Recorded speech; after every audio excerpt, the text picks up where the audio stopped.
Hi, my name's Jacob Watson, and I'm the fastest man alive. Well, I might not be the fastest, but I'm not the slowest either. Probably.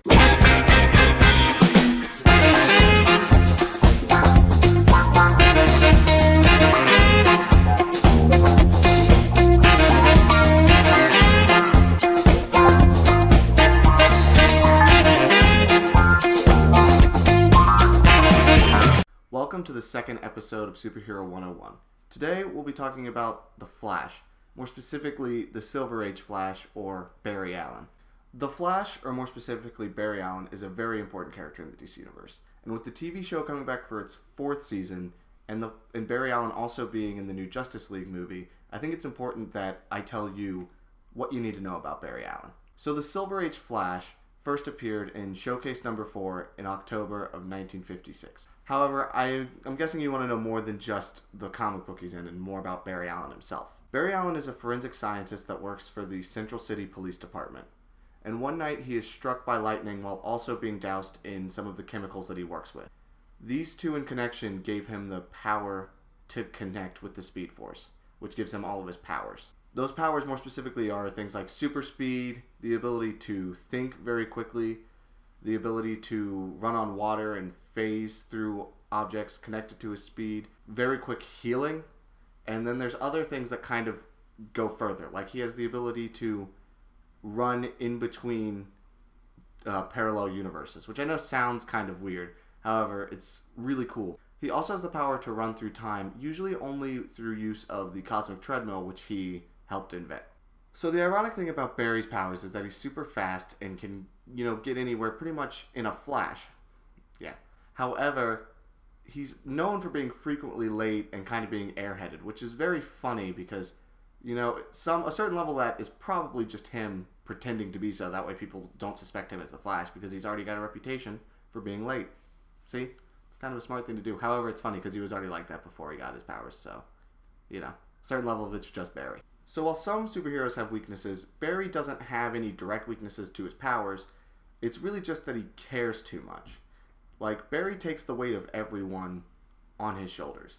If he doesn't save someone, it very much hurts him. And that's why he does what he does, is so that way less people will get hurt. That is really why Barry is a hero.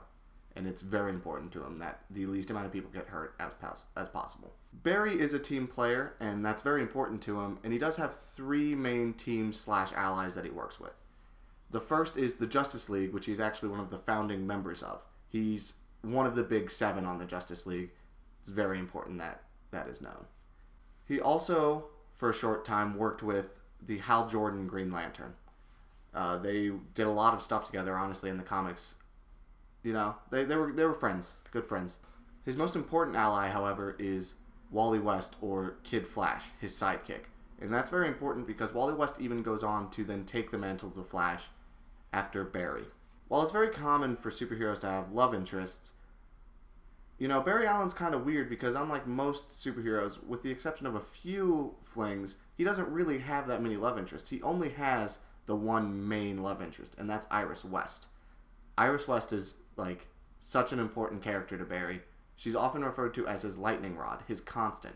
Even across parallel universes, they are still together, and it's a very important thing. Let's talk about villains now.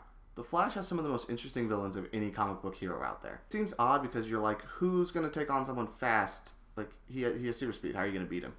However, a lot of his villains are speedsters. Barry's most notable villain is the Reverse Flash, which is literally, as it said, his opposite.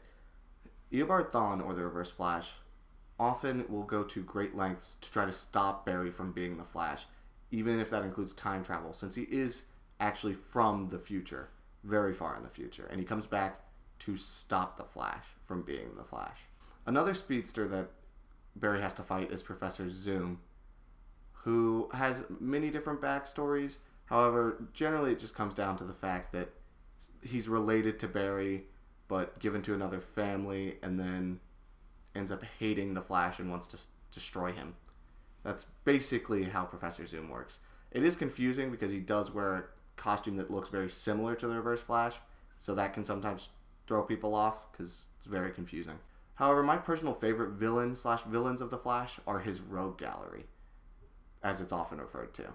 The Flash's rogues gallery is led by Captain Cold, but also includes Heatwave, Captain Boomerang, Pied Piper, Mirror Master, the Weather Wizard, the Top, and the Trickster. I believe that's all of them. I might have missed one, but it's a lot of rogues, and they're not always working together at the same time. However, they do tend to work together to try to stop the Flash, and I just think that's really cool because none of them have, well, most of them at least don't have any direct superpowers since they're all rogues, and they don't like to be called supervillains either because to them they're more just regular thieves and don't really want the title of villain. As I said earlier, the Flash is a big character in the DC universe in that he causes a lot of the, well, doesn't cause, but takes part in a lot of the whole universe issues, leading to him having some very important storylines. These storylines include Crisis of Infinite Earths, Flashpoint, and he even plays a big part in the newest iteration of the DC Universe, Rebirth. He kind of is the reasoning why not the reasoning why it happens, but he's kind of helps push it along and kind of plays a big part in how it starts. Overall, I think Barry Allen is just a really fun and cool character in the DC Universe and just in comics as a whole.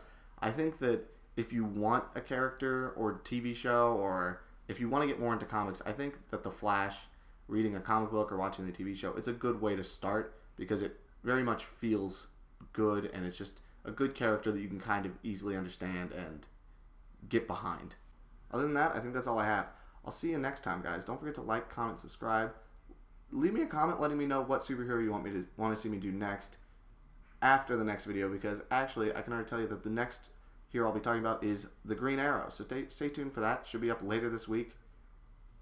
Other than that, that's all I got. I'll see you next time, guys. Thanks for watching.